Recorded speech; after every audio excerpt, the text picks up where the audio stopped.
আমার কাছে ভালোবাসা মানে আমি জানি আমি তাকে পাবো না, কিন্তু মনের মাঝে বা কল্পনাতে নিজের করে রাখার যে তীব্র আকাঙ্ক্ষাটা, এটাকেই আমি ভালোবাসা বলি। ভালোবাসা ধরে বেঁধেও হয় না, ধরে বেঁধে রাখাও যায় না। ভালোবাসা আমার কাছে একটা মায়ার মতো। আর মায়া একবার জন্মে গেলে সেটা যদি ভুলবশত মোহ অবধি পৌঁছায়, মোহ অবধি পৌঁছালে সেটা রুহু অবধি চলে আসে। আর এই রুহু অবধি চলে এলে তাকে কখনোই মস্তিষ্ক থেকে সরানো সম্ভব না, মন থেকেও সরানো সম্ভব না।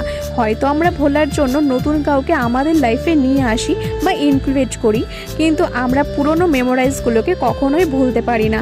আর ভালোবাসা জীবনে আসলেই একবার আসে, একবার আসে আর একবারই আমাদের নিঃশেষ করে দিয়ে চলে যায়। এরপর যারা আসে তারা আমাদের সঙ্গ দিতে আসে, তারা আমাদের সাপোর্ট করতে আসে বা একটা সাংসারিক জীবনে যেতে হবে বলে আসে, কিন্তু ভালোবাসা জীবনে আসলেই একবার আসে।